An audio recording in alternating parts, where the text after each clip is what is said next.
What a rush!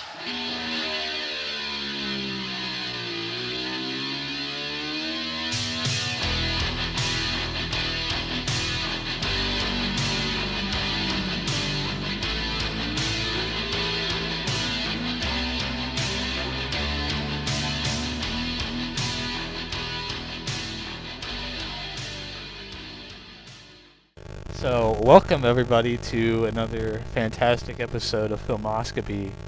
Today is my episode. I'm host, and we will be talking about Mad Max 2, also known as the Roadhead Warrior. What a rush! Oh, what a bust! To be fair, that's Cody's joke. I took that from him. But joining me today over the airwaves, because we're social distancing now, because everybody's getting fucking COVID. Again. Yeah. It's weird because, like, well, I mean, we got it in the first wave, but I remember, like, nobody else really getting it, like, but now it seems like fucking everybody's getting COVID. Yeah. Yeah, it's hitting our area, like, really bad. Like, our general direction, like our workplace, it's hitting us, you know. And the only reason we're doing this remotely is because my dad is not fully vaccinated yet. He got his second shot yesterday. And in 2 weeks, when we record the Evil Dead episode, we'll be back rocking and rolling, baby. Evil Head episode. We start sucking each other off. We probably got a special announcement for our November episode coming up, which will be fun. Are we just going to replace... No. I just figured it'd be a bonus episode. Okay. That's what I figured. How many did you guys want to do? Like, because, I mean, like, if we're just going to be over there, we could watch, like, more than one movie. Yeah. Well, the thing is, if it falls under the umbrella, what we could do is record an episode that we're supposed to be recording, and then record the commentary. So we have those two right there we can release. Yeah, that. And then we can just drop, in case we have a delay, we can just drop the film commentary as a bonus thing, just, you know, every 2 weeks type of deal. Because sometimes, you know, life gets in the way.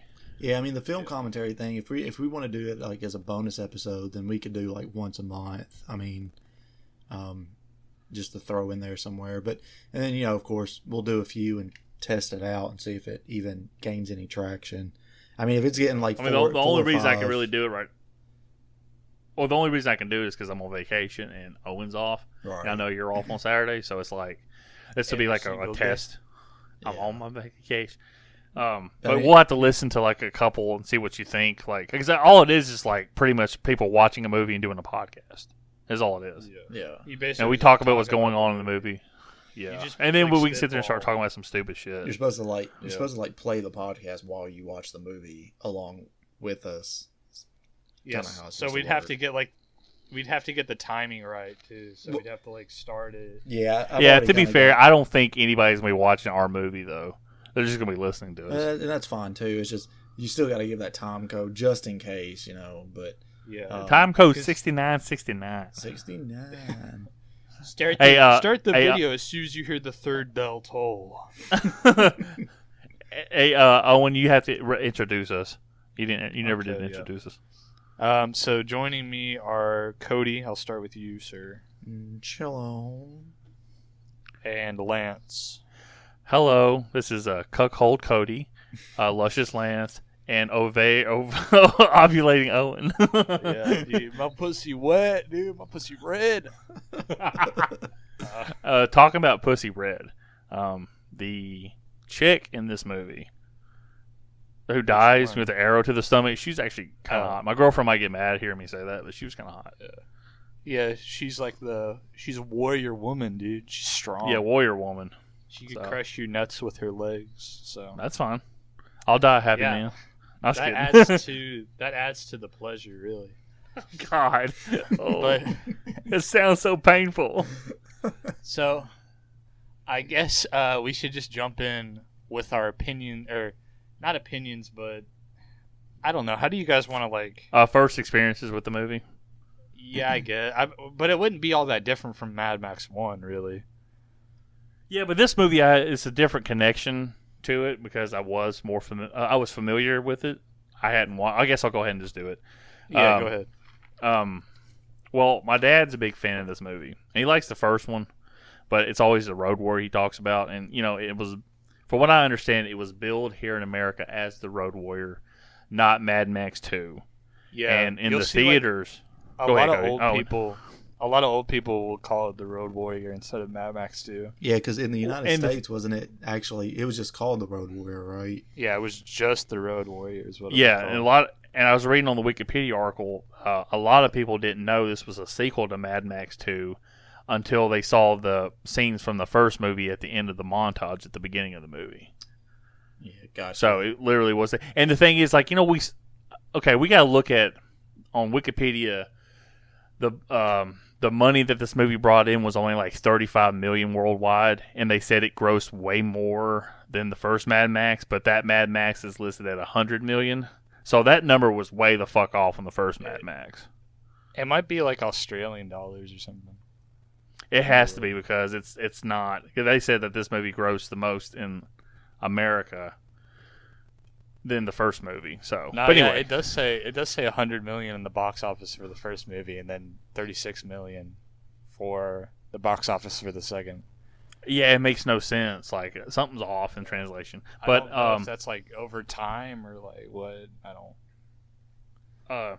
I'll go ahead and get this wrestling connection out of the way, because this is the first time I'd ever watched this movie.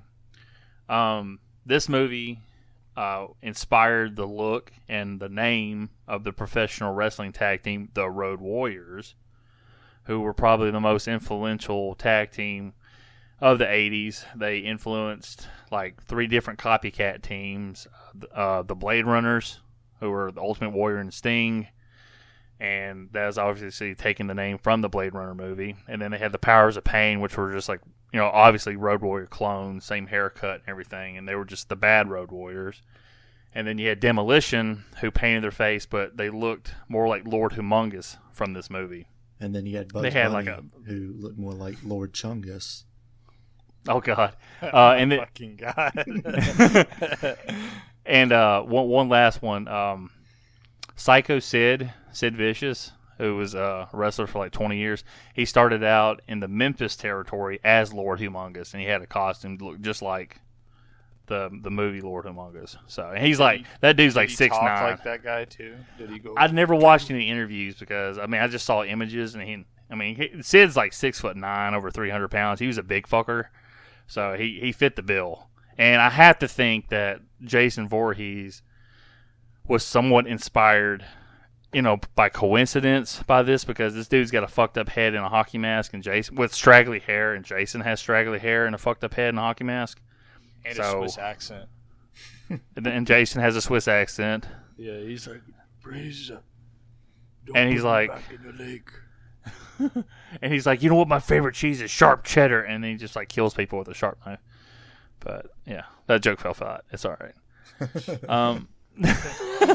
All right, but yeah, this is the first time I ever watched this movie, and it obviously influenced a lot of the guys I liked in professional wrestling, so there was a more extended connection, and the Road Warriors theme song is what you heard at the beginning of this episode. So I'll hand this over to Cody.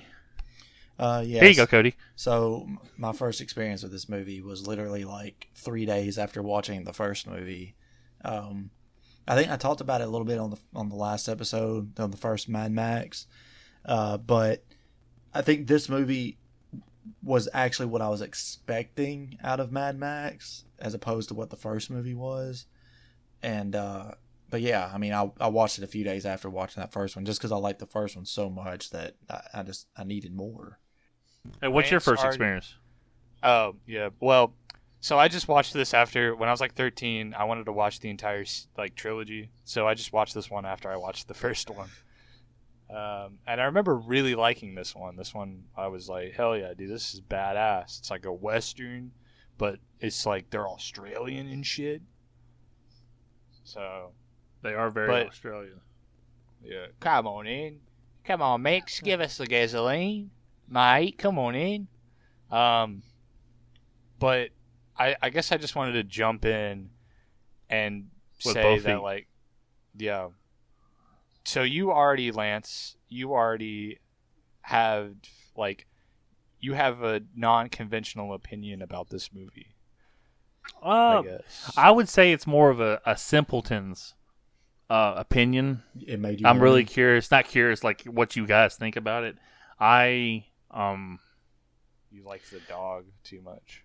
I mean, yeah, I didn't like the dog getting killed. Obviously, I've talked about that before. Animals get killed in movies, but the movie is, it's short. It's only an hour and a half long, so it's not like it was a drag to watch. But I wasn't really expecting anything. Like, okay, cool. I'm excited to see the second movie. Just like a general excitement, not like I was, chomping at the bit. But watching it, it was a lot of the same from the first movie. I know they had a higher budget, but they had a lot of weird cuts. The bad guys die in a cheap way. And I don't know. I mean, they die like, I don't know. I mean, Lord Humongous, he goes out like a bitch because he is a bitch. I think it's cool the way he dies. I don't know. I know, but it's the same way the other guy died, pretty much. Yeah. In the first movie, he just gets hit by a semi, I guess. But but then that's what Mel Gibson's driving. That was a semi that's all fucking doctored up. And I feel it feels more realistic and grounded because like, what did you just like want them to die, like it to be like a big dramatic thing or something? No, I don't know, some kind of, I don't know, man. I just felt like it was a repeat of the first movie in that way. Like I didn't realize. I mean, I didn't know how. I don't know how the fuck Lord Humongous got in front of the 18-wheel in the first place, since he was chasing him in a big souped-up golf cart anyway. And the big Mohawk dude. Obviously, I had a feeling he wasn't dead yet when he jumped up. Spoiler alert. I guess we'll get to that eventually. But when he jumped up from where the grill was, I mean, he was cool looking. He yelled really fucking weird, and Lord Humongous ran like a little girl, like with his arms swailing and shit. But I mean, I just feel like that's what you do when you're that muscled down. You have to run like a crazy gorilla. And it was only like he only ran like 5 feet too. It was really weird in that scene. But it was just like it was the same way of the first movie. The first one, a motorcycle dude got killed running into an 18-wheeler, running away from Max. So that wasn't really satisfying, where Max could have like killed him one-on-one and make it hurt at least for what he did to his family. And in this movie, it was just really boom, they both died, and all of a sudden, I mean, I didn't hate the movie, but I personally, I hate to sound like this because it sounds this is 100% my opinion. It's not like, I don't understand why you guys like this. I just didn't like it like I thought I would, and like everybody kind of jerks this movie off for being like the greatest movie of all time. So I don't know, it's just fun. I mean, I'm not trying to say, I don't want to discourage your opinion or even Cody's opinion or anything like that. I'm just saying, this is from my angle. It's like, okay, I mean, it was a good movie, but it wasn't like one of the greatest action movies of all time. Because again, to me, it's just all the weird cuts. I can't think of any like weird cuts though. Well, I mean, it's just like, when he shoots the dog, you don't see the dog get shot, and it just goes. I mean, to they're Max. not gonna like shoot the dog on.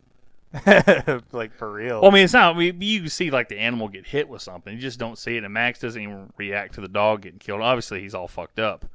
Yeah, but, I mean, that's like a common shot. Like I'm pretty sure they do that shit. Like in what's that fucking movie called where they have to kill the dog at the end? Old Yeller. Don't they shoot him off camera too? Yeah, I think they do. But there's nothing like. I just don't think they had they had the tech at the time to really like show that without it just looking extra corny. Using like a dummy or whatever. Yeah, a dog puppet. Like filled with beef or some shit. But I mean, but you don't even see like when the explosion happens, when the guy hits that. Well, he tries to get into his gas tank to get the gas from it, and then the guy with the glasses blow up. He's got the fox skin hat. Yeah. And then the guy that's about to shoot Max with a crossbow just goes flying, but you don't even see his body. You assume he dies, but then you don't see the dog, and Max is not crawling towards the dog. I mean, the dog, he's had the dog since the first movie, so you think he'd have some kind of connection to it, like the only thing he had left of his family type deal. And that's just a small example to me of this movie. It's just like, did he have the dog in the first movie? No, he didn't have a dog in the first movie. Yeah, because they had a dog with the kid. Was killed.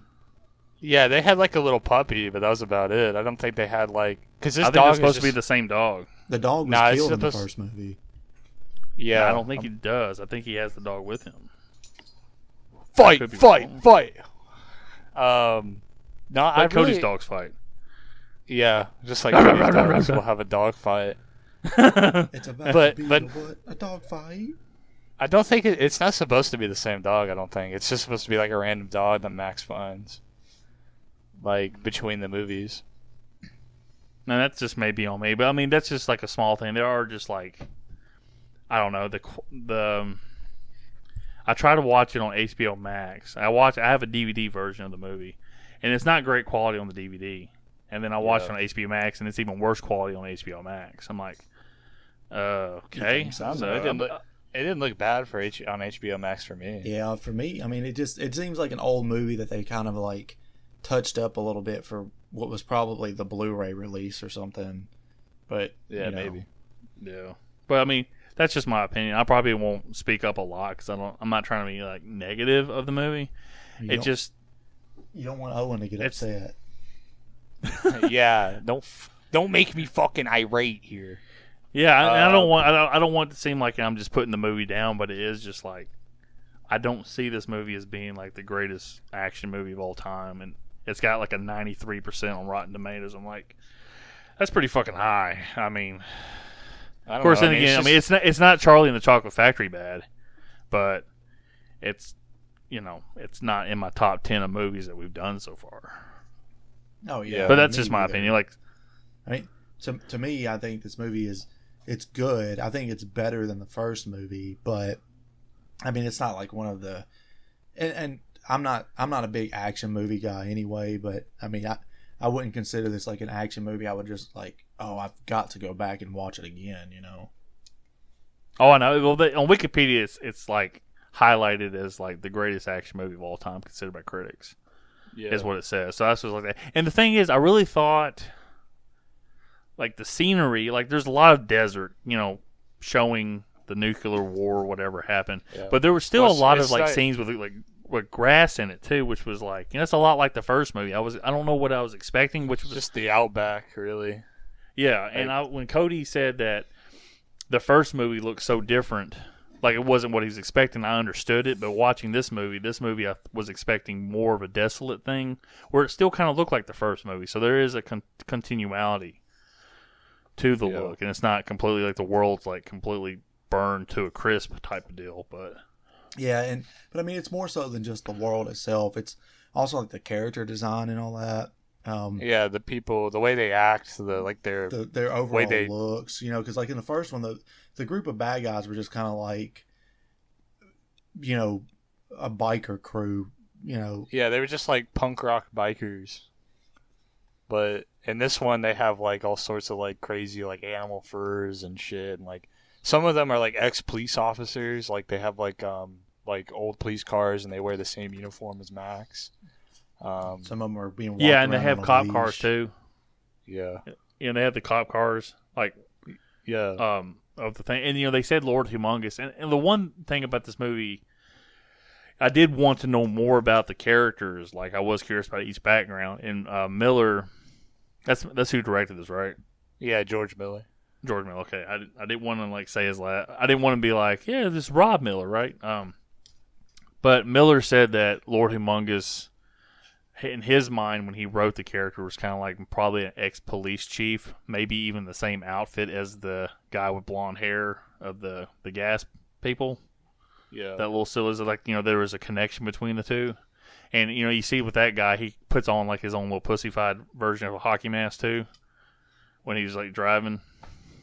And you know what I'm talking about, right? I can't remember that guy's name, but and George Miller also said that Lord Humongous has a big old chungus. That he fucks you with in the bungus. God. Pee-pee for my bunghole. But I don't know. What makes this movie good is that it just takes a formula, and I think it takes like the Western formula, because it's like For a Fistful of Dollars is basically what this fucking movie is, but it's like just set in this post-apocalyptic, like, kind of crazy world. And there's a lot of really cool like character moments too, where there's like there's this one part in the movie where Max like opens his shotgun up with the gyro captain behind him, and he has like no shells in it, and the gyro captain's like, "Oh, come on, man, that's fucked up, mate." Oh yeah, and go ahead. Sorry, No, I just remember something about the gyro captain. Yeah, go ahead. He is the guy in Ace Ventura: When Nature Calls. That's one of the bad guys, and that's the guy, Cody, that Ace Ventura's like, doo, that honk honk. Oh, yeah. He did that on the screen. He's also in in the prequels, in the Star Wars prequels. Who is he?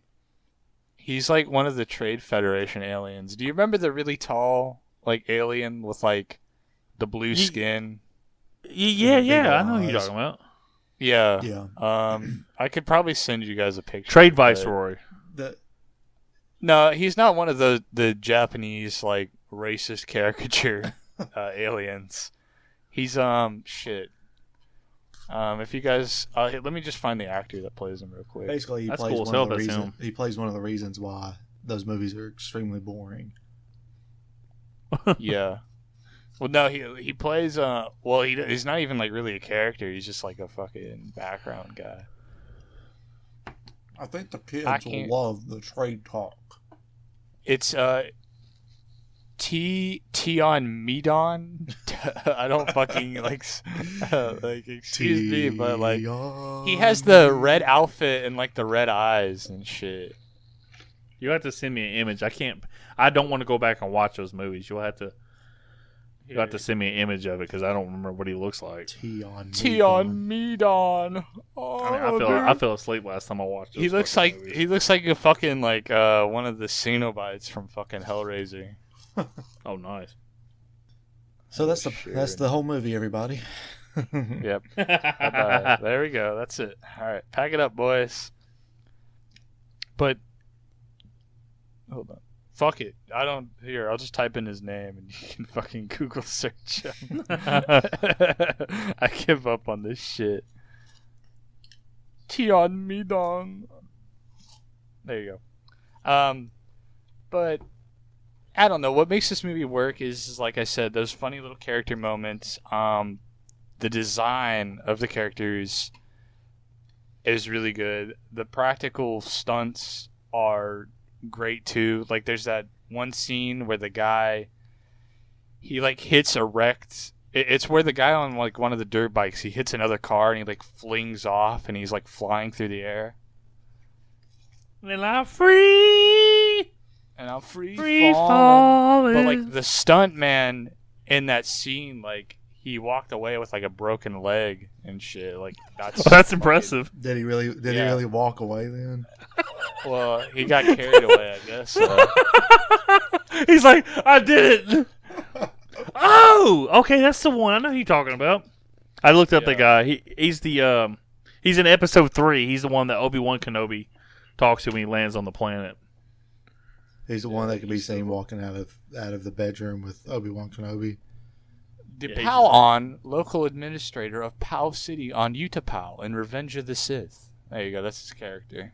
Yeah, he's the one Cody. Oh yeah, like his people asked him, he was like, "Yeah, What is he bringing more?" His face looks like one of those old like, I don't remember what the material is, but it's like those jackets from like the 70s. You know? Yeah, they're corduroy. Corduroy. What an ugly son of a bitch. Well, he's not very pretty in real life either. So I mean. Those are actually his real teeth in the Star Wars character. Yeah. It turns out you're not actually looking at a picture out of him. We're actually just FaceTiming and you're looking at that. You're like, it's like, oh god. Hey Cody, when we get to this episode, make sure you change the picture of his teeth to your profile picture. All right, so Mad Max 2 opens after the events. Surprisingly, it opens after the events of Mad Max 1. What? It's never been done before. Yeah, it's pretty fucking groundbreaking. I don't think that's the why audience it's like could handle it.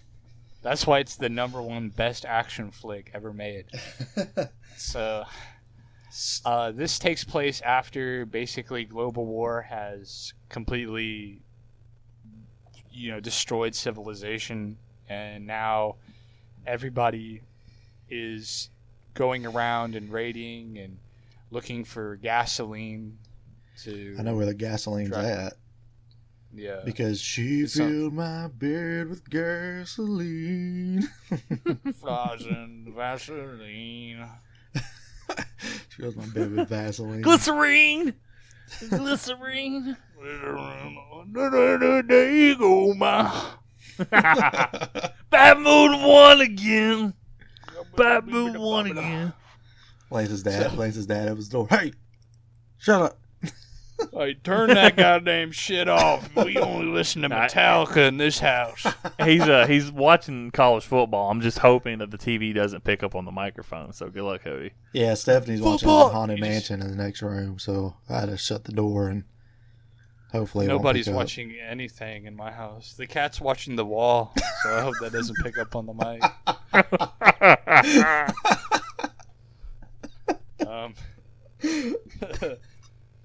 So Max. What about the Road Warrior, the one we call Max? The Road Warrior, the one we call Big Head, is fucking played by Mel Gibson yet again. He still has his hair, but he has one little blonde part in his hair, which I remembered it being that his hair was graying, but I guess not. Now he just looks like a weird bird or some shit, or like he's like a. Like he's an 80s punk rocker. Yeah, it's like he's involved with the new wave scene now or some shit. He's gonna start like playing on a synthesizer. And I run so far away. So yeah, that's a really cool like little thing throughout all these movies is that they take these like these just little kind of callbacks to the character's design. Yeah, it's which kind of is like Friday nice. the 13th Part 7. Jason got all this fucked up shit. Yeah, kind of like after I don't know. Just cut this part out, Cody. No, this is kind of like after I fuck Lance up for having this opinion. No, I mean I get it. It's just that like, it's like you think it's stupid. No, it's like I'm just kidding with you. I'm just it's like I said. It's hard to argue why it would be good if it just didn't work for you. Because it's like if I showed you like the good, the bad, and the ugly, and you're just like, oh, it didn't work. I didn't like it. Yeah. Oh yeah, I totally get it. And like I'm saying, my buddy Alex, he'll probably watch the movie before he listens to this episode. And I asked him, I'm like, let me know what you think about it. See what I'm missing. Because Cody likes it, you love it, my dad loves it, and I'm sure Alex will probably eventually like it. And it's an okay movie for me. I just didn't like it or love it, but I lean more positive than the first movie. So that's Alex, why I said it's like more. Alex, if you like this movie, retweet a picture of Mel Gibson as Mad Max, and if you didn't like this movie, tweet out a picture of Mel Gibson as Jesus. As Lethal Weapon. That's Jesus. That's Jesus. But yeah, that's why I said like mine was a simpleton's view, more as like contrarian. Like it just didn't work for me. But I'm assuming it's just because maybe I'm just stupid, and I didn't understand because a lot of people love this movie. I mean, if it doesn't, and if for it me, doesn't it was work, just like, it doesn't work. Yeah, I just didn't want to say it like I didn't want Owen. I'm not saying Owen's sensitive about his movies, but Owen's a little sensitive about his movies. And I don't. No, I'm just kidding. No, I'm kidding. It's just one of those things that I'm just curious what I'm missing, not in a sense of because I don't want it to come across as why do you guys like this shit? This is stupid. I'm not trying to come across that way. I want it to be like what am I not getting? Like what's not connecting for me because I want it to connect. I want to like these movies. I like Mel Gibson as an actor. Yeah. So and this movie, like I said, had such a connection to me with the pro wrestling, the pro wrestlers I like, the face paint, the mohawks. All that shit was cool, and I'm like, what am I just fucking missing? Maybe it's just because we're forcing you to watch it. Or it could be. No, I don't it think could just so. be that maybe like this whole aesthetic is kind of. We talked about this on the first Mad Max episode too, but this whole aesthetic has like been done to death at this point. So yeah, I mean, I think everything has copied this. Yeah, it's like listening to Jimi Hendrix and being like, "Well, his solos don't really work for me because I've heard it before." Yeah. Yeah, I don't know if it's. I think it's just me. I don't think there's anything wrong with the aesthetic or the look of it because I mean I like old shit. I'll watch the 1960s Psycho, And I know Cody would be bored as fuck with that you movie. You might not be interested in like this post-apocalyptic like setting or like. Well, no, I'm intrigued with the world and stuff like that. It's just like I said, I don't know what's not clicking for me. I think it's just me. I don't think it's on the movie. I just think it's on me that this is why it's not connecting. Because I don't have a good reason. I liked the movie when I turned it off. I didn't sit there and go like, this fucking sucks like Charlie and the Chocolate Factory. Yeah. But I didn't sit there and come away from it like, man, because I was sitting there thinking like, okay, this movie's gonna be like fucking like groundbreaking, and maybe like it might be just because it was way the fuck too hyped. Because like we were just saying, things that this movie has done, it's been done when this movie came out. This movie basically just took, like I said, it took like Western shit, like and I like Westerns too, yeah. Yeah, it just took that and it set it like in this post-apocalyptic world with like cars. That's like all it did. And it did subvert my expectations. Not Ryan Johnson # it was Russians. It did subvert like the things like I thought for some reason that there was going to be a connection between Mel Gibson and that hot chick, and then she gets fucking killed. Like all the good guys, like all the main ones are actually. Yeah, I was a little surprised by that when like a lot of like these characters has been, you've been seeing Max sort of build a loose bond with because he doesn't really bond to anybody. But the gyro captain lives. That's really the only person like Max. I guess. But then he also kind of walked him around on like a piece of crap for a while. That dog food scene. Ugh. The gyro captain is kind of a piece of shit though. But the dog food scene where he eats the dog food. That's another like really interesting part. There's just so many like tiny things that are just so like interesting and like like the details in this movie are pretty good. And the continuity between this and the first movie, I had a lot of respect for because I was kind of going in with like the only connection in the No Name trilogy, which is the good and the bad. Oh, A Fistful of Dollars, A Few Dollars More, and the Good and the Bad and the Ugly is the guy with no name, and you don't even know if he's actually playing the same character or not. There's like no other, and there's actually actors in all three movies playing different characters, so there's not much of a connection. But this actually has a connection to the first movie, and I liked that a lot. And I did like the car was badass. The whole thing, I just thought the intimidation that you're supposed to feel from the guy with the mohawk going, "Wah!" or any of that shit just came across as goofy to me.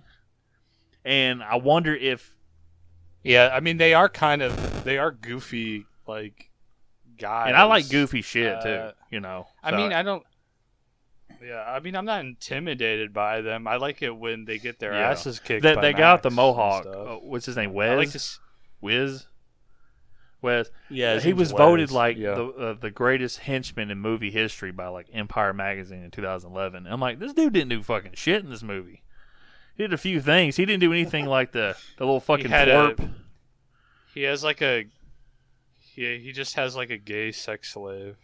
No! I mean, it's just things like that make like... Because the thing about this movie is, like I said, they're taking like a relatively simple like overall story, but there's so many tiny details, just like with the henchman having that like eunuch on the back of his bike, basically.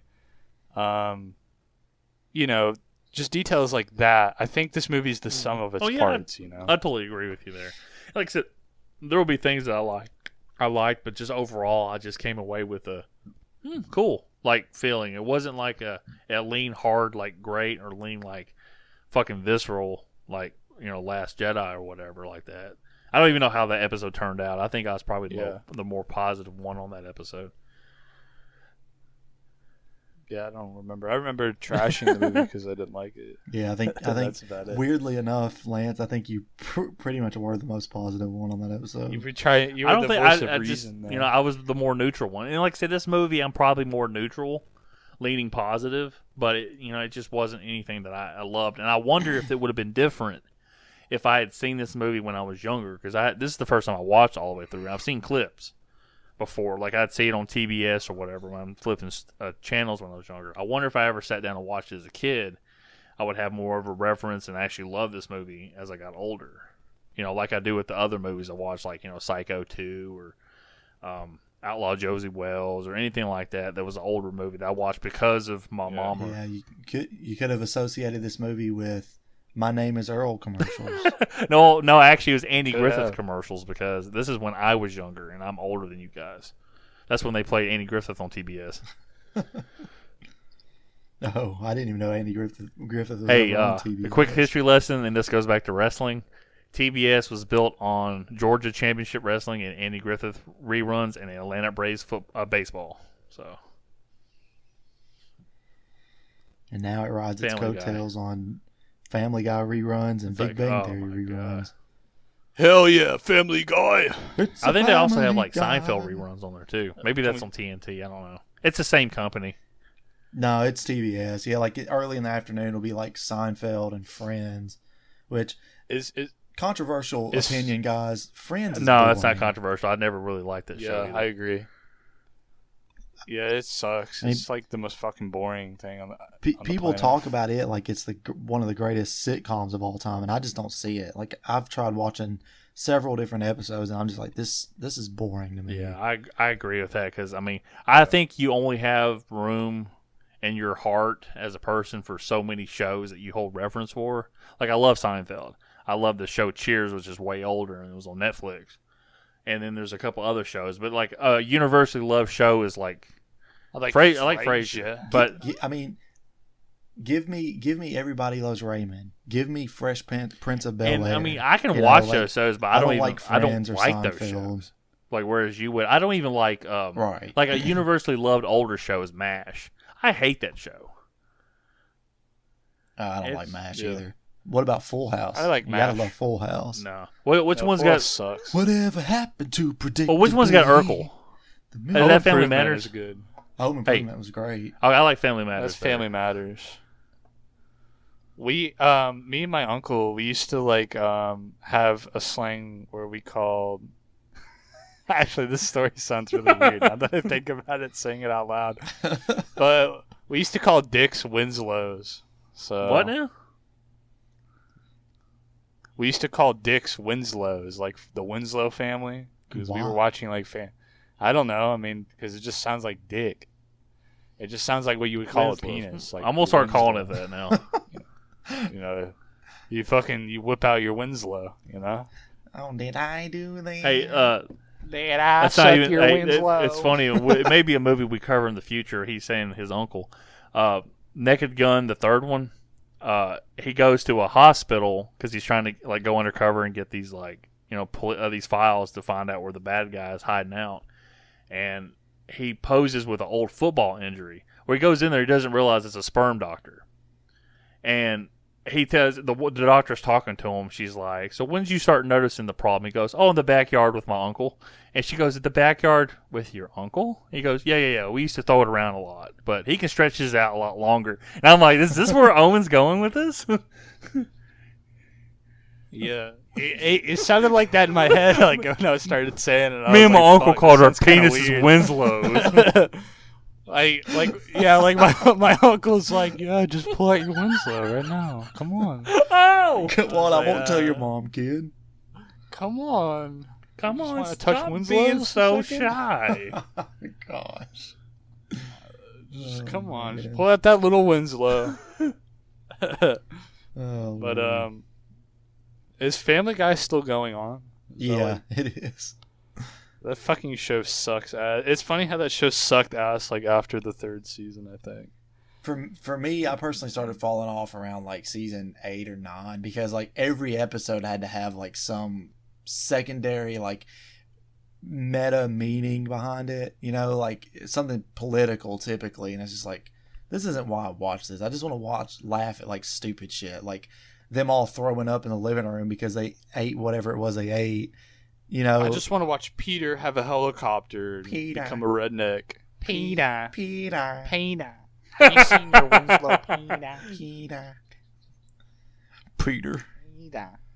Oh, my Peter. I got Uncle Ben. Peter.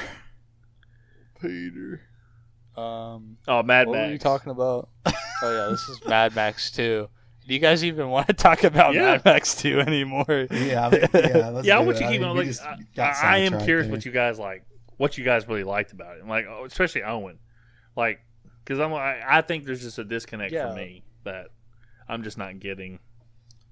So I don't know. I think because the things I like about this movie is like I love the setting. Like I said, I love the post-apocalyptic setting. Like that's just interesting to me. I like Max as a character. You know, I'm like a big sucker Blonde for streak. like the no name Clint Eastwood. Yeah, I do like the blonde streak, new wave.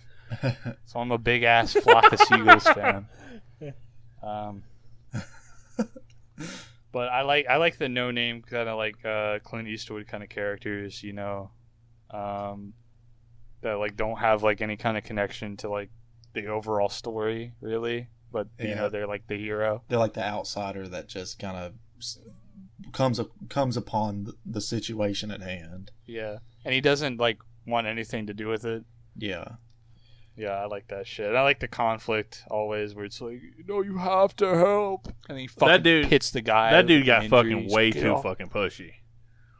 Too with it, like he was just like, "Come on, you're a loser, you're a quitter." Like Max just got that fucking tanker for them, and He's like, you're a little bitch ass pussy, dude. Yeah, I could and- beat your fucking ass. God, for some reason, it's making me think of Logan because I just watched Logan this morning, and it's like it's a similar situation where like he comes across the nurse or whatever in that movie, and she's like you need to do this or whatever. I know you still care or whatever. It's like you don't know me. And then claws her eyes out. That didn't happen. I lied. I'm like, I don't remember that at all in that movie. I'm sorry, everybody. I'm sorry. The nurse part happened, but not the clawing the eyes out. Because she's trying to get him to take the kid. Yes. Yeah. I've never watched a Marvel movie. I'm sorry. Sorry, I was. I'm just kidding. Logan's a great movie. Man, it made me cry twice. I was like, "Fuck." I haven't seen Logan. What? Unfortunately. No. No, I haven't. Oh my! I hear that's like the really good It one. is the too. best X-Men Everybody's movie. Hey, it's the best X-Men movie Yeah. ever made. Like it's How the hell did we end up like this? Why were we able to save the mutants we risked? Try to turn that table. this episode's got a lot of singing Now in the it. professor's at risk. we should just So just pack your suitcase. make this a fucking post grunge podcast. Well, you guys are already forcing me out with the Silent Hill podcast, so So, I mean, yeah, you can be on in this that. episode, I we're going mean, to talk you're about forcing me out. We're going to talk about "Blurry" by Puddle of Mud. Maybe I'm the one. Wait, That's the only Puddle of Mud song I know. You don't know "Blurry"? Everything's so blurry. everyone's He's a little so young for free. that. Oh yeah, I do. I do know that one. That yeah. Everything is that Psycho song, song. the Psycho song, the music video, they actually film at the Universal. What's the thing called in California? Not Universal Studios. Universal Studios. Ka-ching. Oh, Cody, you would know. What is it called? Yeah, Universal Studios. But what's it called in Orlando? Lot. Universal Studios. Yeah, but it's called something else. I don't know what the fuck It's just called. one of them's called one of them's called Universal Studios, Florida, and one of them's called Universal Studios Hollywood. Thinking of Disney. I might be. But they have the Psycho, the Psycho, the train ride where you can run around the set of Psycho, and that's where they filmed that ending of that music video at the Psycho house. Did they play the song at the Psycho I house? don't think so, because I don't think that song is as iconic as the movie, but they do film at the house, and inside the house is just a wooden shell, because everything like inside the Psycho house in those movies was like a soundstage. So Is that song supposed to be about the movie? no, they just when they made that song, I think they were talking about like him being unstable in relationships and being catchy with it. Like I don't think it's that deep of a song, but they put all the serial killers in that movie, in that music video. Has a tiny little penis, yeah. She told me Yeah, I I mean, had a small Puddle cock. of Mud. I mean, a lot of those bands like that don't really have deep lyrics. I mean, even I love Breaking Benjamin. I think they sound great, but if like you just read their lyrics off of a piece of paper, it's like this isn't deep at all. You know, it's very simplistic, but it sounds great. I like your pants around your ankles. As much as Owen, High poetry. I ain't gonna lie, as much as Owen makes fun of Nickelback, I think he secretly likes Nickelback. Yeah, I mean, I just think they're really funny. the deep don't know. meaning behind something in your mouth. I like my Hey, penis in your I'll tell you butt. this: it may not have deep meaning, but those motherfuckers made a lot of deep fucking money. So Oh yeah. Yeah, Metallica. Just like Metallica. I would And, trade. You know, no matter what your opinion of Nickelback is, when Rockstar comes on, like you just gotta, you know. Because we out in a watermelon. The thing about Nickelback is you can't compare them to Metallica because, like, Nickelback were never good. Oh, don't do that. Like Nickelback, people like genuinely loved Nickelback. Like, when But all hey, the right reasons came out. hey, Owen, when was Metallica any good? Metallica. Okay, so everybody says Metallica was good. And the first 4 albums, I think it's fucking Kill 'Em All. And Justice hold for on, All. let me just look up Album. Metallica. Yeah, the Black Album is when everyone's like, they sold out, motherfucker. Yeah. Yeah. But they made a shit ton of money. Like, Yeah. The thing I don't get with the whole selling out part. I mean, I'd suck a couple peckers for how much money they made off of the Black Album. I mean, for fuck's sake, dude. The whole Okay, so the whole sold out thing. I'm like, they're in this whole thing to make fucking money. Like Yeah. I don't understand. Like when people get like, oh, you sold out for the money. Fuck yeah. well, the thing is that they were like the pioneers of this genre. Like fucking like thrash metal was like they were one of the fucking like firsts, you know, with like Megadeth and fucking Slayer and stuff. So a lot of people were introduced, or not even introduced, like they fucking helped create it. And like they were basically turning their back on like the fans that they had already had by making this like music that was more palatable for like a wider audience. You see, it's a double-edged sword because look, like just compare the two bands we're talking about here. You're talking about Metallica, who they changed their sound to appeal to a wider audience, and they're sold out. You know, fuck them, they're terrible. And then you have Nickelback, whose most of their albums for years sound exactly the same. Well, it's like, oh fuck them, they yeah. never changed their sound. You know, it's like, what do you people want? Well, no one's making the argument that Nickelback sold out. It's just that, like I said, Nickelback sucked from the beginning. And to be fair, That's I'm what most people gonna say. defend Nickelback just a little bit here because Yeah. they. I mean, they saw a trend and they capitalized on it. Like good. Oh, good and for he. them, I mean, you know? he capitalizing. He said he would listen to songs and okay, why is this song popular? He would study the beats to it and shit like that. He's like, it's because I like your pants around your But yeah, ankles. like AC/DC, which is a huge band, and I like some AC/DC songs, but the lead singer We even are said, talking about Mad Max 2 here, so please use the Australian pronunciation of their name. Dirty deeds. Akadaka. Akadaka, mate. Akadaka. The lead singer said, you listen to that, Akadaka? the lead singer said, like, yeah, we did like 7 albums and they all sound the fucking same. So it's like, you know, everything, you know, they realize that all Metallica songs sound the fucking same now. And then Nickelback's the same fucking way. It's like, I mean, look, get in there and make your fucking money. I ain't worried about you being some starving artist playing in front of 20 people. Like, this is the music that speaks to my soul. Yeah, but So That's such a stupid thing to like. It's like Kurt Cobain is like, yeah, I wasn't in this to make money. I hate all the money, but I'm gonna use all this money to go buy drugs. Like, the fuck? Like, I mean, what do you expect to happen if you become? well, he got like onto drugs because of the fame. He also had Kurt's depression. like a though, fucking too. weird. Yeah, he was like a weird introvert. And I didn't think he liked the fame. I mean, because like think about it. At the end of the day, like I wouldn't want like tabloids and shit and people like reporting on my relationships and stuff. Wow. Like that'd be fucking like strange. Because he has this newfound fame where it's like he's held up to be like this image where it's like, oh, you have to be perfect, or you know, you're the fucking worst person on the planet. Yeah. He was, like I mean, most he was the face of celebrities. grunge, though. Like, Well, literally, I don't yeah. think anybody expected any grunge Well- musician to be perfect. Oh, Cody, when were you born, Cody? 92? Yeah. Well, I think 2005. Cody's so damn young. Nirvana, and I was like probably 4, no, probably 3. I think Nevermind came out in 91. That thing blew up so fucking huge that they were bigger than grunge, and like everybody, he was like the face of a generation of people, and he said that was terrifying. Like, I don't know what I'm doing, and people are sitting here like that would be. Yeah, imagine yourself in that position. That'd be like fucking horrifying. I mean, imagine people being like, think about this.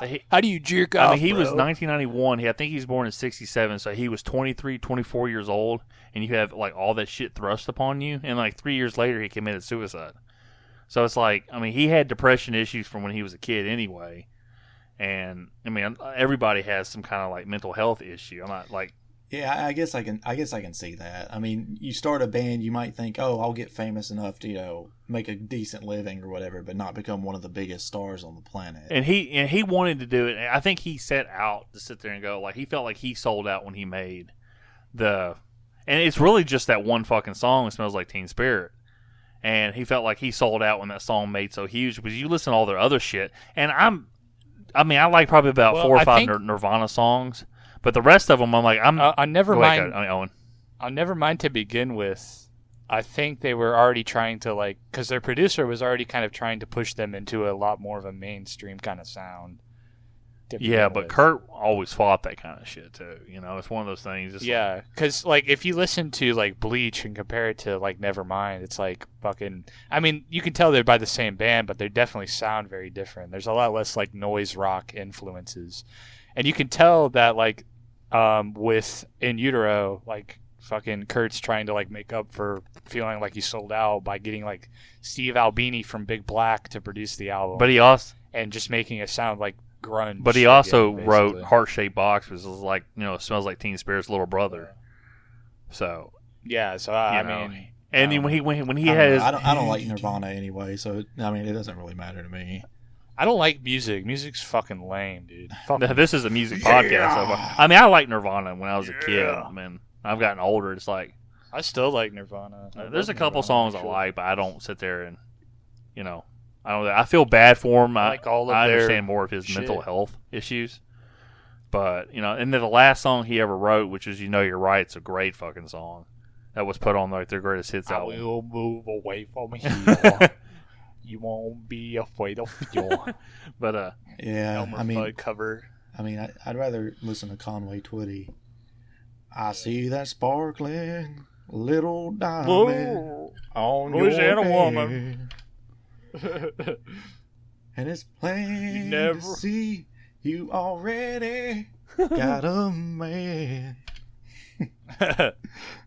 All right, I think we should get back to the movie. Hey, I think that I'm not gonna lie to you. I think it's gotten worse or sidetracking when I'm not with Owen. Look, I like this sidetracking, dude. Okay, look, Owen, I have another point. Look, Owen, I like your pants around your feet. I like your pants around your feet. I like my penis in your butt. Look, and he likes the way you look with something in your mouth. He's just talking about food. He's like, please eat. You're fucking starving. You look yourself. terrible. Please eat, please. Please, I'd love to see you with something in your mouth, like a sandwich or fucking just some kind of nutrition. Maybe a banana. God damn. I mean, god damn. But okay, look, the point I was trying to make, or what Lance asked me a while ago, the point he was trying to make is that the only Metallica album I like is their first one, Kill 'Em All.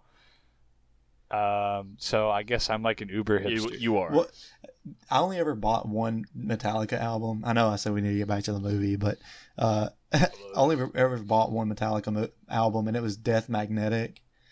And the reason I bought it is because I was super into Bullet for My Valentine, and to me they're just a way better Metallica. But oh, good lord. Death Magnetic. What? Isn't Bullet for My Valentine like an emo? They band? were. No, Bullet for My Valentine's like thrash metal. No, not they became like thrash metal, but they were like fucking emo as shit when they first came out. Yeah, they're like metalcore.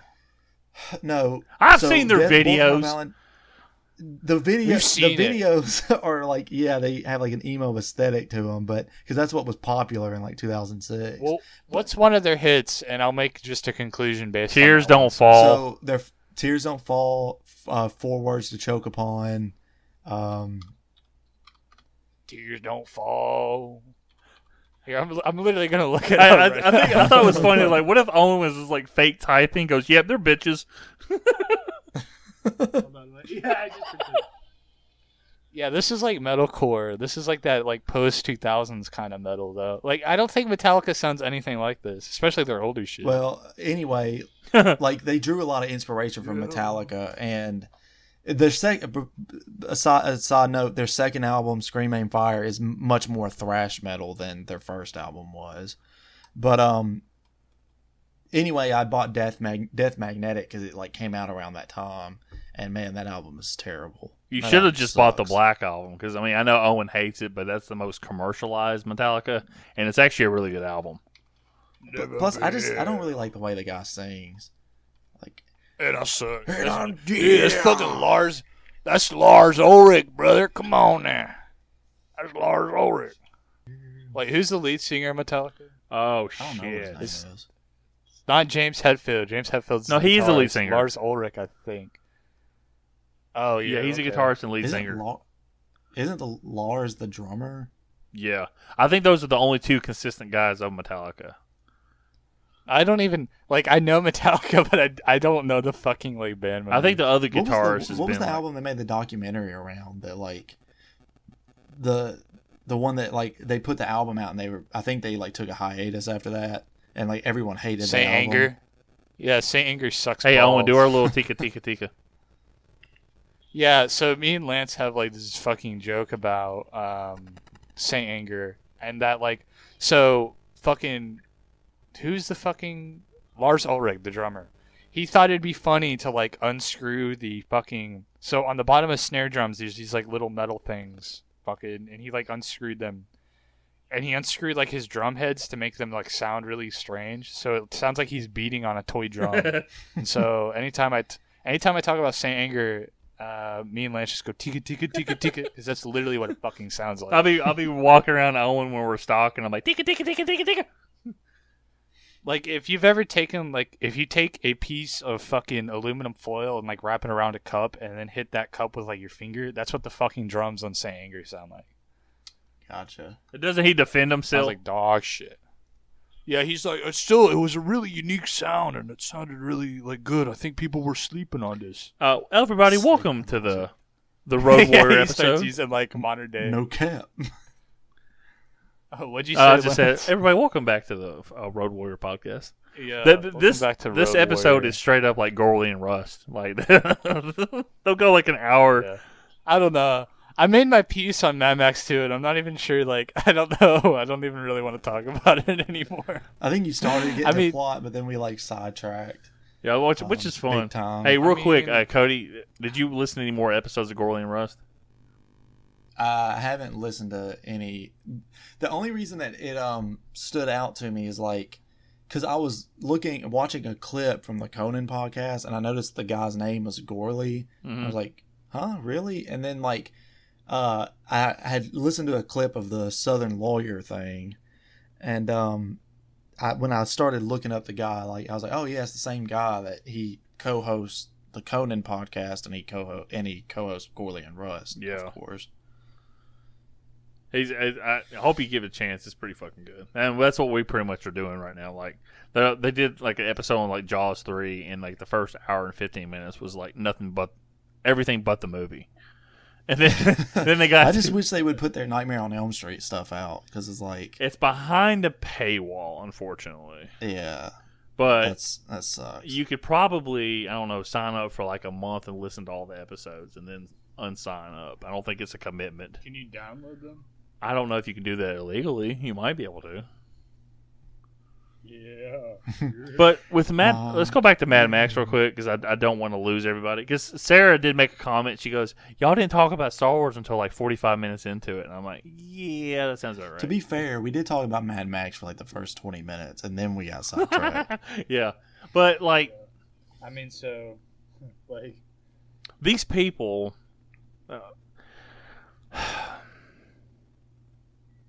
At the what is the thing called with like the gas? Like, you know, I can't remember what the thing's called. The chunk. The oil. Yeah, the oil well thing. Or it's the refinery. Okay, yeah, the refinery, and it's like they're all wearing white too. Maybe they're like. Is that supposed to be in contrast of the people, the bad people wearing all black? I don't know actually. That seems. I mean, that might be the case, but I'm not sure. So, but can we talk about how it could be? like, I mean, it could be a way for you to like more easily identify who's on which side, considering like there are several instances where like Max is like not involved in the situation. Like for example, when they're driving around and they get that one dune buggy or whatever that has the guy and the woman in it, and they like rape the woman. You know? Yeah, that was pretty fucked up. Yeah. Because like if you're watching that, if it wasn't for like color coding like the sides of the conflict, for lack of a better phrase, you wouldn't really know what was like who was doing what in that situation, you know. Yeah. I thought you were gonna say, Lance, when you said that. Yeah, that was pretty fucked up. I thought you were gonna say, yeah, that was pretty awesome. No, I don't think I'd say that. Yeah, that was pretty badass, dude. I love that shit. Hell yeah, bro. The when Max like he goes the whole thing, you know, he catches, you know, the gyro. What's he called? Master. The gyrocopter Gyrocopter pilot. And I think it's pronounced hero. Yeah, we need a gyrocopter. God, this fucking music podcast. He's funny. He's got that creepy ass grin. Of course, he's like, I looked up his height is listed on Wikipedia, and he's like 6'6", so he's a big lanky fucker. And Yeah. the whole I like the funny thing. He's kind of like it's a little side thing with him and the dog. Like the one scene that I fucking laughed out loud was when he's tied up in the back of the car and the dog's holding the switch to the gun. And then then the dog looks out and there's another dog rolling the road and he's like, huh! It was actually pretty good because he thought the dog was going to pull the trigger. So, yeah. And then it pans to Max and he's like, Yeah, Max has and the feral kid, man, like, I like how this kid can't form words, but he's the one that's narrating the movie at the beginning and at the end. Yeah, that is kind of funny. Like, he doesn't even have like an accent or anything. He's like, oh, back then I was stupid. I lived underground. I used to eat my own shit. Why do you sound like Patrick Stewart? That's how he narrates it. He's like a fucking old. Hey, Owen. Yes, I remember. Hey, Owen, this is kind of a deep cut, but Owen, why do you sound like Patrick we work with? Hello? Can I get some oil on one, please? To fill up my car on one, please. Oh, God. And I'm thinking, like, how much gas does, like, Max, like, take all the gas you need? And, you know, he fills up the car and it only takes, like, 2 or 3 gallons. I'm like, this motherfucker, how much gas do they have? Like, I don't know. It doesn't make it clear. It just pisses in it for the most part. Yeah. And who knows how long Max will have to drive, too, before he, like... Yeah, that's the one part of the movie that pisses me the fuck off, is when... So after Max gets them the tanker and he's like, all right, I'm fucking off out of here. And they're like, no, Max, don't go, mate. And he's like, nah, I don't really care.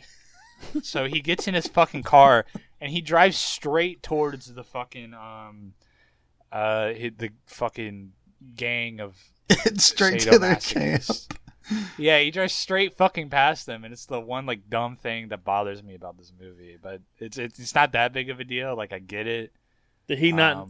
But did he not know that they were back up on that hill? Well, I think what's supposed to happen is that he drove in that way, and he was supposed to be like, well, they're gone now, mate. I guess they're going now, so I can just drive up to the camp. So he just like fucking drives up at night, and I think that's what he's trying to do like during that night. And he might be going like some way because we don't know the fucking like layout of the like road and shit. But the way it kind of looks like he just drives straight towards like where they're fucking at, and he's just like, yeah, I'm just gonna go right through them, mate. Yeah. Is that when he tears through the camp and like rips the tent off of the people like having sex and stuff, or is that later on? No. That's when he gets the tanker. Yeah, before yeah, that. you're right. Well, I'm talking about the part when he's where actually trying to leave. Yeah, when he's trying to leave and his car gets fucking blown up. That scene where the couple's having sex, it's like very random, and you think as aggressive as this entire biker gang would be, they'd be like, fuck it, whatever. They'd all be fucking them. Well, that too, but it's just like, fuck it. And they're just like, oh, what's going on? And they act like normal people. Yeah, they're like, no, don't look at my penis. No, don't take a picture and put this on Facebook. They say you road warrior. Lord Humongous had posted an update.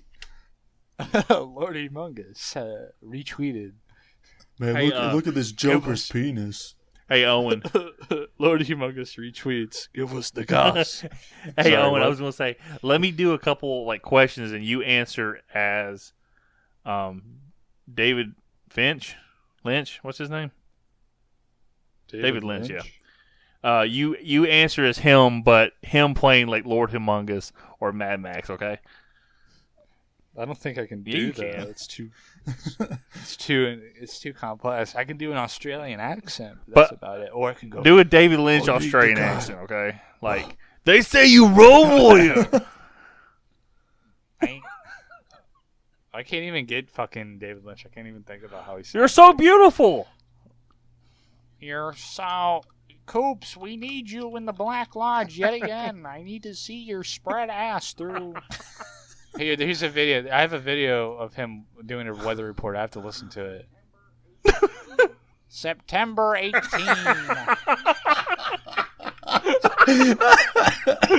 Here in LA, it's cloudy and wet. Okay, you ready?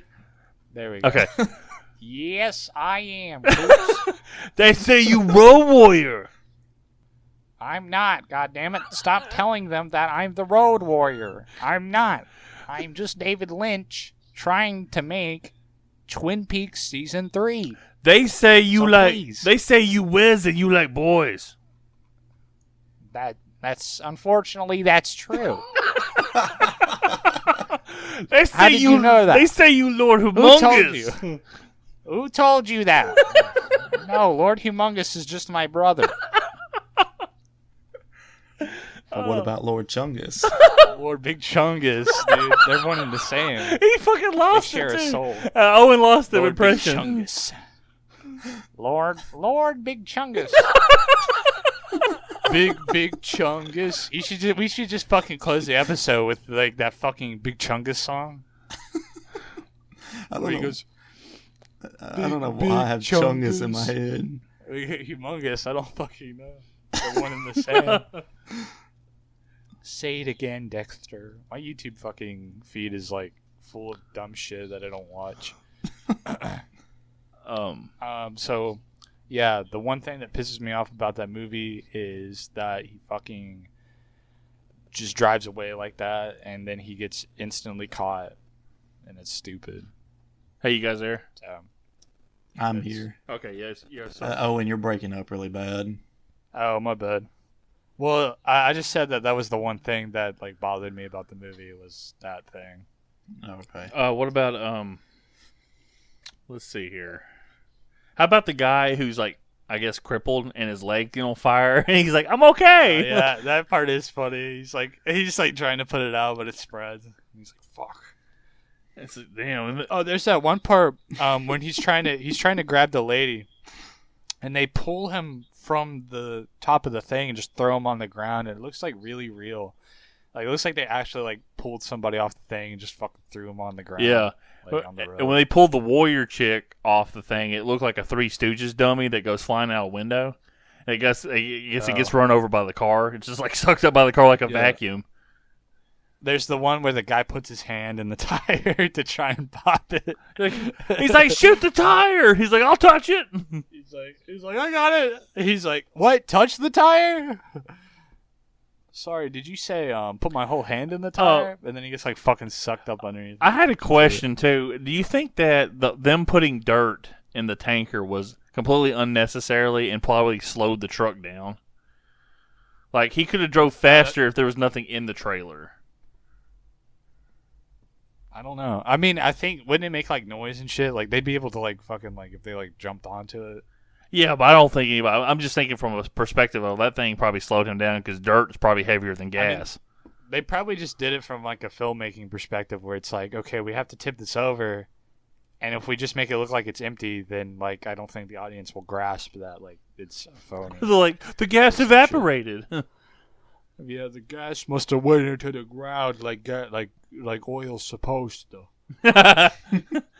It is a clear liquid, to be fair. I have a question for you guys. How does a gas tanker run out of gas when they're driving? What do you mean? Does it run out of gas? No, I'm talking about like if a truck is delivering a gas tanker, how stupid would it be if it ran out of gas? Because it's literally delivering gas. I think don't they have a way to like put the liquid that's in those tanks into the gas tank? Like, isn't there like some kind of like siphon that they have? I don't know. What kind of liquid are we talking about? Cum. I'm talking. Well, yeah, I'm transporting about 100 gallons of cum here. I'm just like, Owen goes, the liquid. Make sure it's fresh.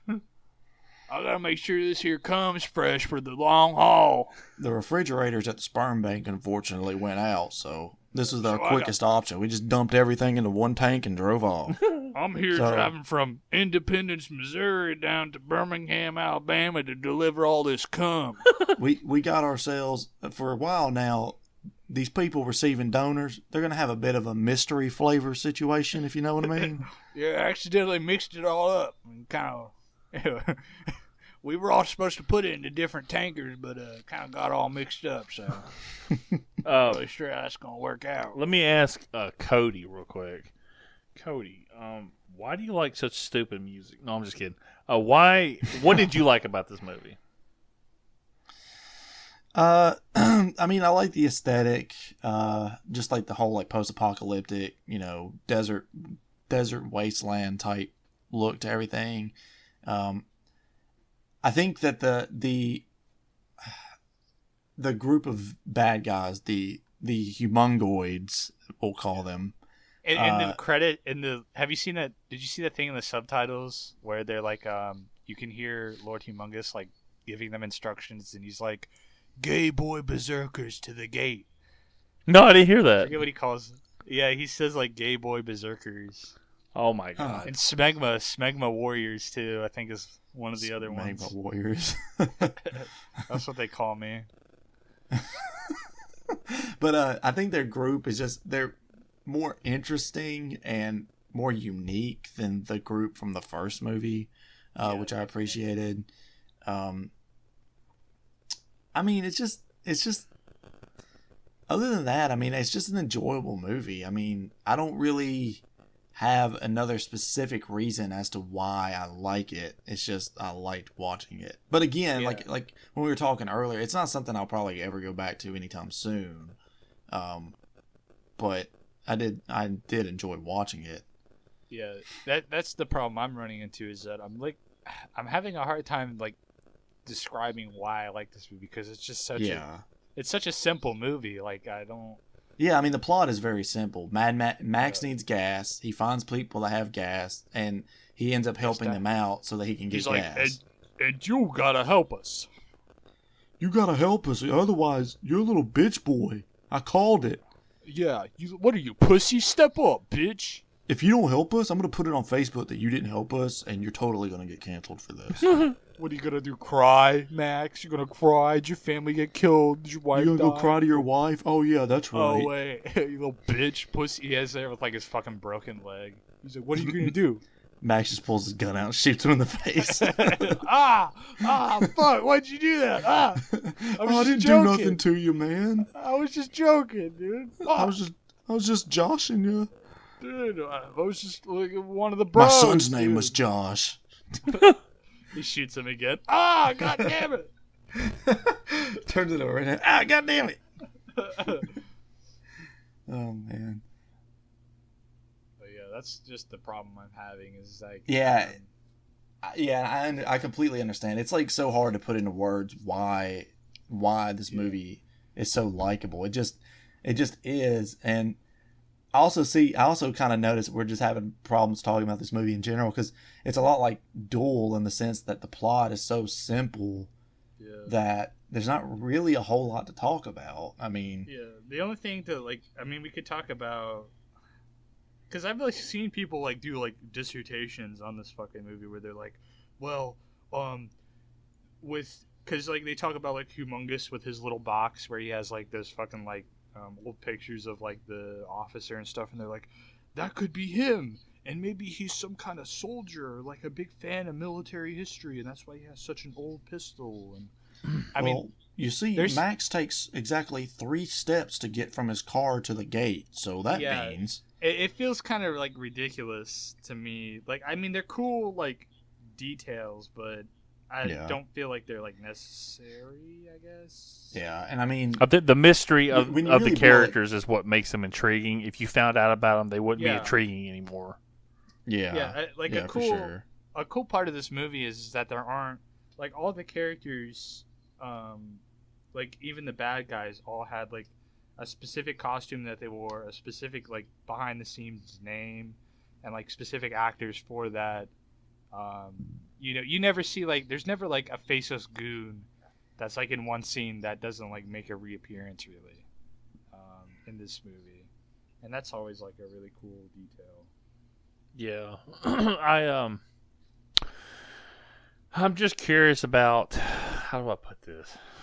I don't even know if I have a good point to add on to it. It's just like the Lord Humongous I thought had like a really cool look, and I'm kind of curious what gas they were using to go faster, because they had that little thing. It looked like, I don't know. I was about to say helium tank, but it wasn't helium. His voice just gets higher pitched. Car starts floating above the ground. He's like, my loyal dogs, turn on your gas. He's the prisoner. Wrong gas. Give us the gasoline now. Okay. The wrong gas. To get ugly. Hey there, Humongous. I'm on it. Go, Mickey, go. Open the gate. What did you guys think about, since we saw Humongous, but he really didn't do anything but run like a girl. What'd y'all think about Wes? About who? Wes, you are my best friend. I liked his I just liked his little eunuch that he had. You know what I'm saying? his assless chaps. Yeah, I wanted the one that. that he like walked around on a leash or whatever. Yeah, I wanted a piece of that. When he gets fucking hit in the head with the boomerang, that kid fucking must have like an arm on his ass. He must have an arm on his ass. He must have an arm on his ass. Well, that kid that he killed had Wes's arm up his ass. So yeah, he just uses him like a puppet. And I actually really like that moment. It's like, oh yeah, it was just like one of those moments. Like, yeah, you know what, y'all go fuck yourselves. Like, great, good job, kid. And then the kids was like, oh, me, like you, me like happy birthday. Back then I was stupid. Now, back then I was kind of stupid, so I really liked happy birthday. You sound just like Patrick Stewart. Number one. Feed me directly to the transporter room, number one. But hey, can we talk about how awkward? I'm just curious if you guys, how awkward would it have to be if like all those actors have to wear thongs and assless chaps during production? I would not be able to hide my boner. You know what I'm saying? Why do you have a boner then? Look, I'm just throwing it out there. Is it, look, guys, it's all like, this leather. Speaking of that, it's like when they have like sex scenes in movies, and like you thinking like, does the guy have a boner or not? Probably not, because there's also like a crew of like 20 people standing around and watching. Well, I mean, like I don't think that would even deter me. Like I think unless he's just into cucking people. He's like, yeah, I like it when they watch. I like how I call Cody cuckold Cody, and he's like, cucking? I'm like, well, Cody knows. He's like, I just really like fucking people's wives.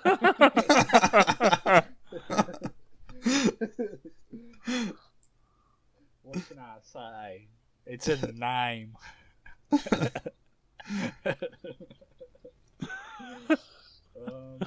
So the way this movie ends is that all the bad guys get their asses kicked. I just realized I was talking away from the mic like a fucking moron.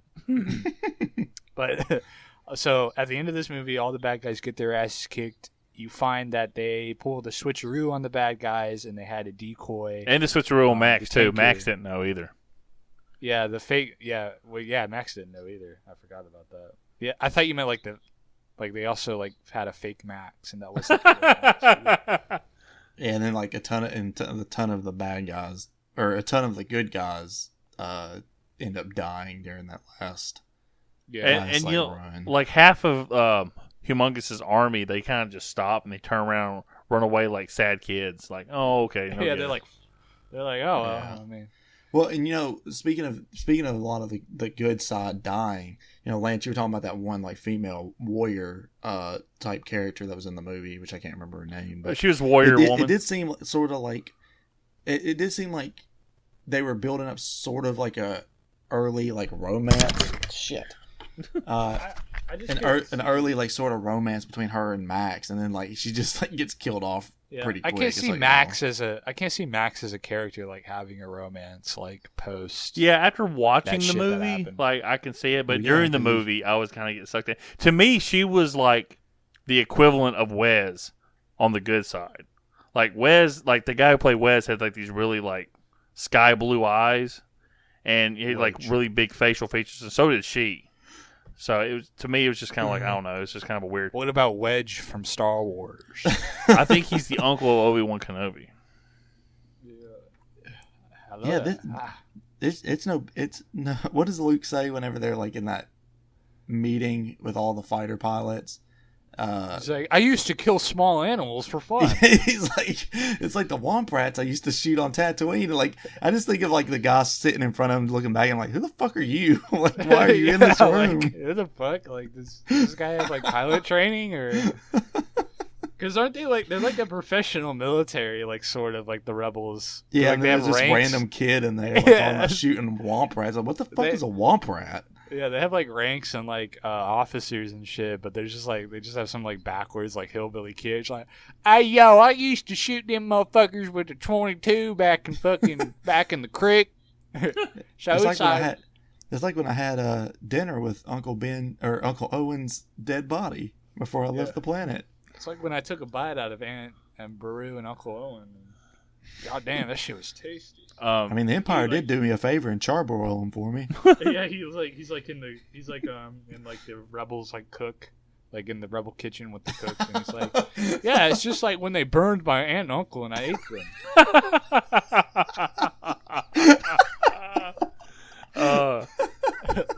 them. Real quick question, because it does feel like we're kind of nearing the end of Road Warrior here. Yeah, I think we got a good 35 minutes of Road Warrior talk in this episode. Owen, since you know more about where the franchise goes, necessarily, what happens with Max's story in the third movie? Because I feel like you don't like it, and we're not going to be covering that movie probably. Every time I try to watch the third movie, I always get like halfway through and then I stop. So all I know is that his character, like, he doesn't have a car anymore. He's like a nomad. He doesn't have like anybody around him or anything. He ain't got nobody. I just thought of like, you know, you say like I get halfway through the movie and I just stop. I just imagine you sitting on the couch watching the movie. It's like halfway through, you don't say a word. You don't say the word. You pick up your remote, turn off the TV, walk into your bedroom, and just get under the covers and go to sleep. I don't know why. I have a timer set for exactly halfway for the movie, and I'm like, oh, well, it's just that time again. It's even better if he actually puts the movie on and then he falls asleep exactly every time, like when he's supposed to. He could be like me watching the director's cut of the second Lord of the Rings movie and falling asleep 3 times. I want to actually watch Lord of the Rings. Not on this podcast. Yeah, I'm not going to fucking recommend it for this. We're not watching like a 4-hour fucking thing, and I don't want to talk about Lord of the Rings. Hey, that's our film commentary is the 4-hour like Lord of the Rings. I think a good 20 minutes of audio would just be. It's like, I mean, Owen are still talking about it, and they're like, Cody, what do you think? Frodo, suck my penis because you're so tiny. He's like waist level with his cock. Real quick, Cody, Owen, what do you think about Tina Turner in the Thunderdome movie? I don't know. I always thought it was weird because she's not Australian, but then like throughout Thunderdome, like nobody has an Australian accent anymore. So fuck it. She's all right. The Master Blaster character in Thunderdome was the basis for Ferritor in Mortal Kombat X, which was a big hulking character with a small human on its back. Yeah. So I knew that like when I played it, I was like, oh, it's like Master Blaster. So I thought that was cool. Now, what about I've talked to Alex about this, and he texted Alex. It wasn't like a huge, deep conversation. He really liked the 2015 Fury Road Mad Max. Now, what do you not like about that movie? I don't know. It's been a while since I've seen it, but I just didn't like how Max felt like he had no agency. I didn't even like Tom Hardy as Mad Max.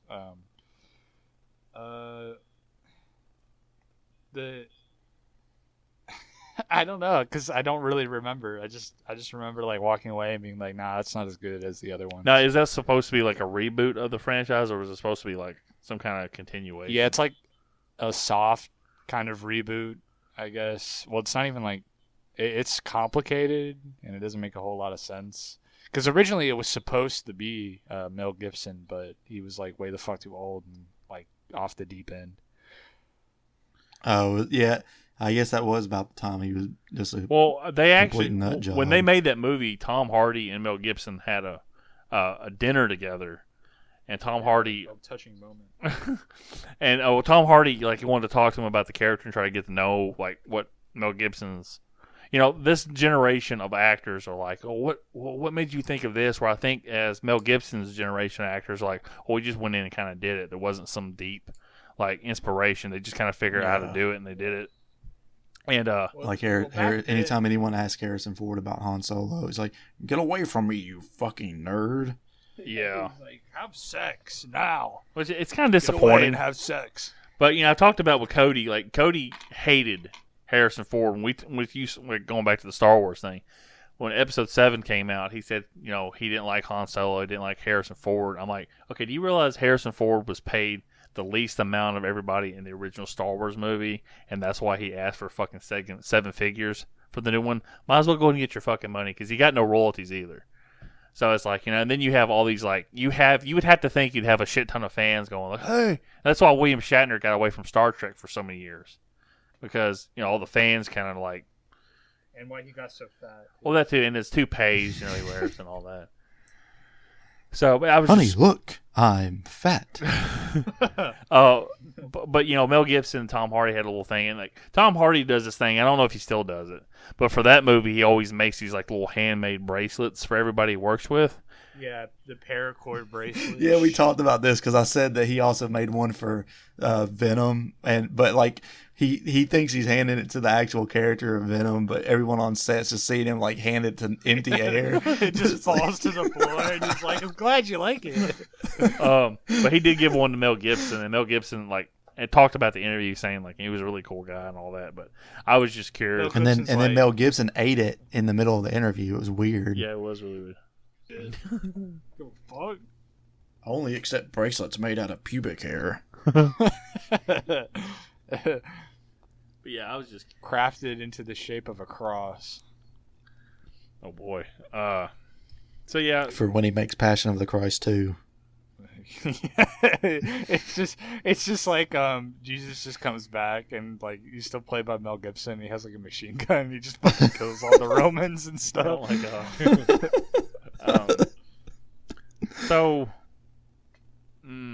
Okay, I guess we'll go with the final thoughts on this movie. Yeah. And is there any interest on you guys to watch the 2015 Fury Road? I'm just curious. I don't have an interest in watching it, but I would watch it for the podcast to see if I like it. Yeah. But I don't know. I might pick it, but I don't know. I've kind of lost my Mad Max fuzz that I was in. I hope it wasn't because of me. I just, No, it's just my, I don't know. I get interested in shit, like it just changes. Yeah, you go through like, it's kind of like when drinking soda. I like I like Sprite, and then I'm like, I'm tired of Sprite. Let me go to Coke. And then, Yeah. That's pretty much what it's like, yeah. Cody. Yeah, for me, I am still interested in seeing it. I mean, I haven't seen the third movie either, so it's just after watching this movie, even though I did like it, I didn't have any interest in like jumping into the next one at the time. But so it wasn't. I still go ahead. I was just gonna say, so Cody, so it wasn't like some like groundbreaking thing for you. Oh no. But again, I think it's because a lot of the stuff we see in this movie, I mean, it's just been done so many times. So even though this was one of the first to like popularize a lot of those things, it still feels kind of like treading old ground just because of the nature of, how things have gone for me, and the things that I've seen. Yeah, because you're getting like this double whammy of like we said, the plot is just like these old westerns. But what they did to make it interesting back in the 80s, it's like, okay, it's set in the apocalypse and everybody's wearing like leather bondage gear and shit. But like now that has been done to death. So it's like, Yeah. Okay. I next time we do a movie that I might have a more opposite opinion of you guys, I'm gonna make sure I'll let you guys go first to talk about, and then I'll say my opinion, because I hope that what I was saying didn't like make you guys rethink what you were thinking about the movie, because I feel like Owen had like a lot of enthusiasm about this episode, and then once I started talking, he just kind of like was already over it, and I feel bad. No, I don't, because I already watched it. Like I watched it like a couple days ago, and I'm like, yeah, I love this movie, and I was like happy to watch it again, even after just a couple weeks. But I don't know, I just wasn't really in the mood to talk about Mad Max 2, I guess. But... Okay. I mean, well, it's like we talked about earlier. It's just kind of a difficult movie to really discuss like why you like or don't like something. Like Lance, you said you don't like the movie, but it's hard to pinpoint why you don't like it. And I think Owen and I are both like, we like it, but it's also hard to pinpoint why we like it. Yeah. Okay, I feel better that I'm just not like a moron and the village idiot that can't figure out like what I'm missing from the movie. That it is just it either connects with you or it really doesn't, and I'm just in the minority that it doesn't connect with, I guess. Yeah. But I'm glad I watched it because, like I said, the connection I have to my pro wrestling fandom and the guys I like being influenced by this movie. But of the movies that influence tag teams, whereas the Road Warrior or the Blade Runner, I like the Blade Runner more than the Road Warrior. If I had to rank those two movies, so yeah. The Roadhead Warrior. The Road Runner and the Blade Warrior. Road Runner. Oh, if you yeah, holy shit, man. I don't know why I did that. I had a brain fart like, Road Runner, isn't that a cartoon character? And I love Looney Tunes. Wait a second. Why I oughta. All right, so I guess we go into the recommend part. Yeah, do recommendations, yeah.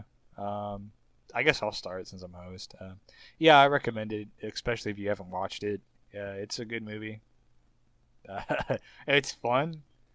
It might not be, you're not, this isn't like fucking Citizen Kane, there's not like deep subtext and shit, but I mean, it's a really fun movie. Citizen Kane. That's the movie Owen keeps bringing up, like a 1958 Citizen Kane.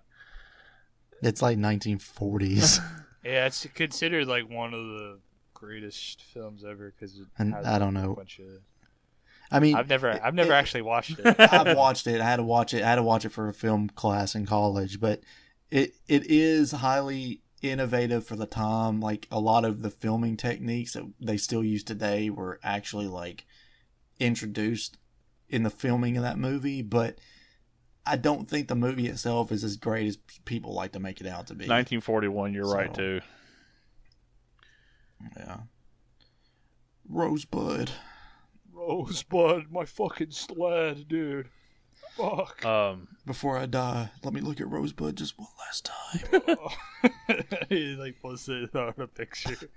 Hey, Cody, do you recommend the movie or? Yeah, I do recommend the movie. I think, especially if you like the first movie, I think I think that you would end up liking this movie more. It just feels like what I think most people would think of Mad Max being. I mean, it's not like super over the top like some of the stuff I've seen in trailers for Fury Road or whatever, where it's like Fury Road gets crazy.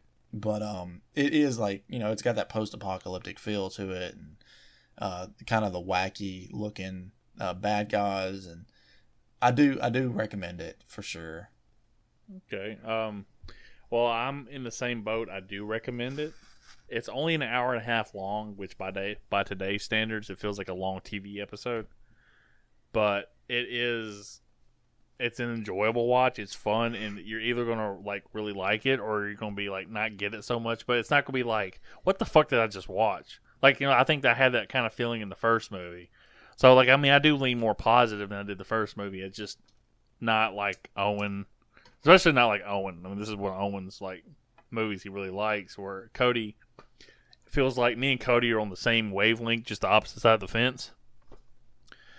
We're the same like, distance away Tim from Allen the fence. And his neighbor. Yeah, his peeping Tom neighbor with his cock out. Oh God! Hey, howdy! What does he say? Howdy, hey, neighbor, or whatever.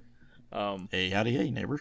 He's just jerking his dick from behind the thing. Oh God! You just hear it like thumping against the fence. Yeah, it's just like. But yeah, so I guess that concludes this episode. Cody, what would be our next movie we're doing? So the next movie we're doing is crap. I can't. It's The Evil Dead. Yeah, I couldn't remember if it's the one with the V in front of it or not, but it's the first movie in the Evil Dead series. I'll be interested to see this movie because I know it's critically acclaimed and I've never seen it before. And I've got some like interesting facts written down about it already, ready to go for whenever we record it. Sweet. And after that, I switched my movie from Halloween 2018 to Halloween Kills because why the fuck not? And it's going to be streaming, so everybody has access to it. They'll have access to my Peacock network. And I mean, we all subscribe to Peacock. Yeah. Don't come after us, NBC. And I'm going to watch all the Halloween movies leading up to it, and I'm going to let Owen watch Halloween 2018, so he's not completely lost like last year's Easter egg going into this movie. And I will have my complaints lined up because I am already certain I will have complaints about the new Halloween because I had complaints about 2018 Halloween. Have you seen that one, Cody? I probably watched the first one. What? Have you? The 2018 one? Yeah. Yeah, I've seen it. I'm probably going to rewatch the first one and the 2018 one before watching this one, too. Yeah, that's the continuality is just that. So. Yeah. And Owen, because it's like the third time they've done that with the series. Yeah. Like, I mean, Friday the 13th was just kind of like, ha, we don't know where the timeline is. Halloween's like, no, we're doing a fucking, like, Star Trek reboot, baby. It's like Mortal. They do 1 through 6, and then they're like, well, ignore everything after 2, and now we're going to pick up after that. And then it's like, well, no, ignore everything after the first one, and we're going to pick up after that. It's kind of like the Mortal Kombat 9 reboot when they started over and did the time hop. That's what this kind of did. So, you know. And Owen's movie will be to be determined probably the last minute when we're recording the Halloween episode in a month. Knowing Owen. We'll probably actually be recording Owen's episode when he finally decides. And I chose the Unforgiven. Never fail. And this has been our Road Warrior / music episode. Metallica. Fucking James Hetfield, bro. It's very funny. Like, I mean, I like our little side banter. So, I guess I'll have Owen sign us off. Yeah, so this has been an episode of Filmoscopy. If you enjoy our show, please follow us on Twitter at Filmoscopy Podcast. At Filmoscopy Pod. Filmoscopy Pod. Oh. Okay. Shit. Well, look, hey, I wouldn't expect a guy who has zero interaction on social media to actually know the social media handle for our podcast. You been passing out those flyers, Owen? Shit, look, my bad, okay? Like, come on. I do by word of mouth, okay? Look, my shit's all word of mouth. Hey, Teach, I'm sorry to interrupt your lecture, but I got this awesome Yeah, podcast you just gotta listen to. That guy, like, he was going into like a fucking he went into the lecture and he's reading off the slides and the guy just interrupts him and he's like, "Yeah, my mom wasn't too mad. I think she thought I was gonna stay home." Like, just out of fucking nowhere. And, like, the entire class is just real quiet. Really? Yeah, really. That's straight up what the fuck he did. And then Owen goes, "I have a podcast if anybody wants to listen." Yeah. Just to piggyback off that, I also have a podcast. My main man over here sat there and broke the ice, but I have a podcast called Filmoscopy. I think you guys will like it. You could probably just Sorry. So some other guy in the class is like, I also have a podcast. You're like, shut up, bitch. I said it first. Bitch, I was here first. And then, but you could probably like literally shit your pants in that class and it wouldn't be as awkward as that fucking guy.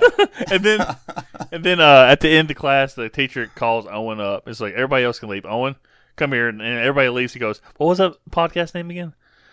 He's like, "Let me write that down. What was your Patreon?" And then he calls the other kid up. What was your home address again?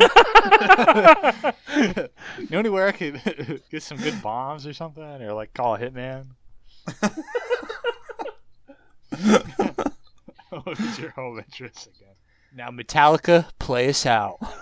Never frail, so I told the unforgiven. Hey, real quick, Owen, before he cuts this out, Owen, can you do the Unforgiven song, but with David Lynch's voice? So I took the unforgiven. I don't know.